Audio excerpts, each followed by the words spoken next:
Friends, welcome back. तो friends, अभी की न्यूज है, इंडिया गोइंग टू बाय 108। क्या 100 कोई नाम है कि 108 कुछ खरीद रहे हैं, मुझे नहीं पता। अब ये वीडियो देख के पता चलेगा। अच्छा, इन्होंने सस्पेंस क्रिएट कर दिया है। तो वीडियो शुरू करते हैं। पर वीडियो शुरू करने से पहले अगर आप चैनल पर नए हो और आपने अभी तक सब्सक्राइब नहीं किया तो जल्दी से पहले सब्सक्राइब के बटन और बेल आइकन को क्लिक कर लो, ताकि आपको हमारे सारे न्यू वीडियोस के नोटिफिकेशन मिल जाए जैसे हम अपलोड करें। अगर आपको वीडियो पसंद आता है प्लीज लाइक एंड शेयर, और ट्विटर में हमें फॉलो करिए। जब भी हमारे वीडियोस पब्लिश होते हैं वहां नोटिफिकेशन आ जाएगा। चलिए शुरू करते हैं। नमस्कार दोस्तों, स्वागत है आपका हिंदी नॉलेज शो में।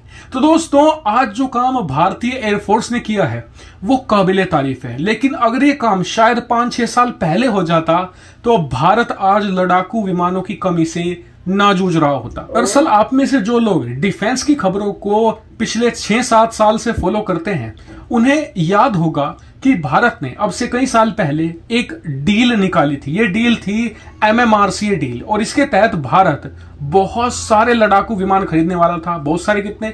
करीबन 114 लड़ाकू विमान। और आपको बता दूं कि MMRCA डील जब अनाउंस हुई थी तभी ये दुनिया का सबसे बड़ा रक्षा सौदा माना गया था। यानी कि इंसानों के इतिहास में आज तक कभी भी किसी भी देश ने एक साथ इतने सारे और इतनी ज्यादा कीमत के हथियार एक साथ नहीं खरीदे थे।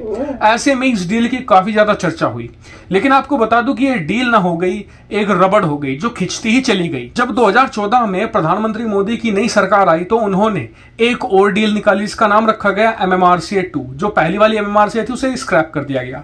लेकिन नई सरकार ने 36 राफेल भी खरीद लिए, लेकिन आज तक ये MMRCA 2 डील ही कंफर्म नहीं हो पाई है। और इसका खामियाजा भुगतना पड़ रहा है भारतीय वायुसेना को, क्योंकि भारतीय वायुसेना के पास नए लड़ाकू विमान बड़ी संख्या में नहीं है। ऐसे में वो सोवियत युग के जो 1980 के दशक में खरीदे गए थे MiG-21 बाइसन जैसे लड़ाकू विमानों को इस्तेमाल कर रही है, जिन्हें फ्लाइंग कॉफिन कहा जाता है, यानी कि उड़ता हुआ ताबूत।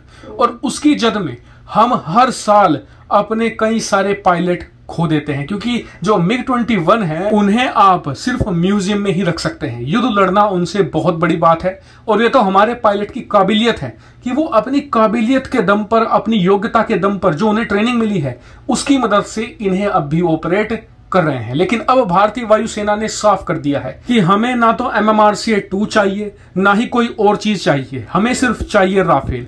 हमारी प्लानिंग ये है कि 36 राफेल इस साल के अंत तक सारे के सारे हमें डिलीवर हो जाएंगे, और हम चाहते हैं कि 36 का और ऑर्डर दिया जाए, और उसके बाद 36 का और, जिसे मिलाकर टोटल 108 राफेल हमारे पास हो जाएंगे।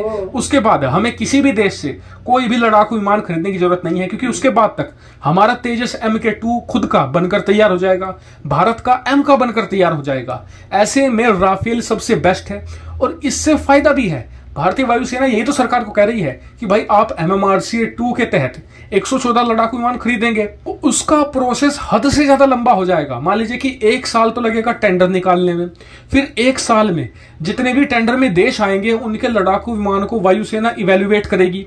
उसके बाद में सभी से प्राइस नेगोशिएट किया जाएगा 3रे साल में। 4थे साल में जाते जाते कहीं पर डील की बात शुरू होगी, और फिर 5वें साल में ये डील होगी।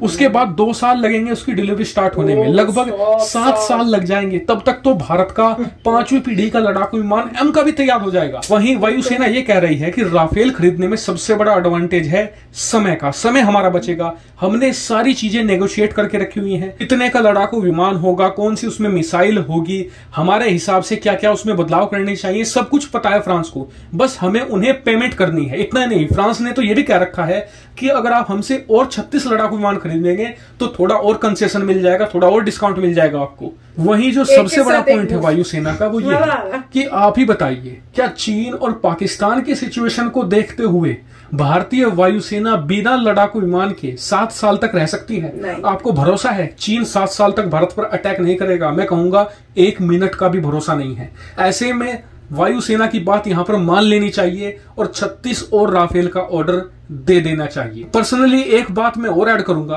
कि जब तक हमारा M का तैयार नहीं होता तब तक राफेल भारत का मेन गार्ड होगा चीन को रोकने के लिए।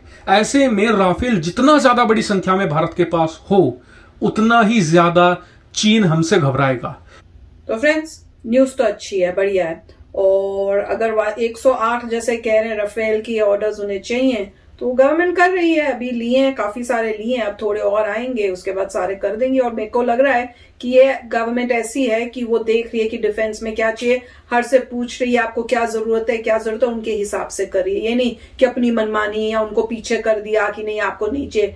अब यही दिख रहा है कि इतने सालों में जो पहली गवर्नमेंट थी उसने कुछ नहीं किया, तभी ये सिचुएशन है कि हमारे बड़े बहुत पुराने हैं जिनको कॉफिन बोल रहे हैं कि तो ऐसी कॉफिन है, ये तो हमारे पायलट्स की थी जो टैलेंट है जिसकी वजह से वो अभी भी उनको चला रहे हैं। तो इससे पता चल रहा है पीछे क्या चल रहा था। इतना पैसा सब जो कंट्री का है वो कहाँ जा रहा था, सोचने वाली बात है। अब वो पैसा ठीक जगहों पे लग रहा है, अब आ रही हैं चीजें। अब जो हर डिपार्टमेंट की जरूरत है, डिफेंस में जिनको जो जरूरत है वो मंगवाया जा रहा है, कंट्री को स्ट्रॉन्ग किया जा रहा है। और अब दिख भी रहा है कि यहाँ से चाइना और पाकिस्तान की प्रॉब्लम्स है, तो हमें तो डिफेंस करना ही है स्ट्रॉन्ग। तो बहुत अच्छी बात है कि लेके आ रहे हैं। और फ्रांस ने तो कहा ही है कि भैया हम और आपको अच्छी डील देंगे। मैं तो कहती हूँ एक के साथ एक मुफ्त मुफ्त मुफ्त। तो अच्छी बात ही, बात अच्छी स्ट्रेटेजी आ रही है कि राफेल अभी आ रहे हैं, नेगोशिएट हुई हैं टर्म्स, आपको पता है, आपको डिस्काउंट और मिल सकता है। आप अभी ले आइए राफेल, जिससे आपकी अभी जो सिक्योरिटी नीड्स हैं वो कवर हो जाएंगी। उसके बाद हमारे अपने आ रहे हैं फाइटर प्लेन्स, तो वो ठीक हो जाएगा। अभी ये कि हमारे फाइटर प्लेन्स को एक्चुअल कॉम्बैट में अभी पार्टिसिपेट नहीं किया, ये भी पॉइंट एक पुराने किसी वीडियो में आया था कि बहुत अच्छी बात है कि इंडिया के पास तेजस है, मगर एक्चुअल रियल लाइफ कॉम्बैट में तेजस ने पार्टिसिपेट नहीं किया।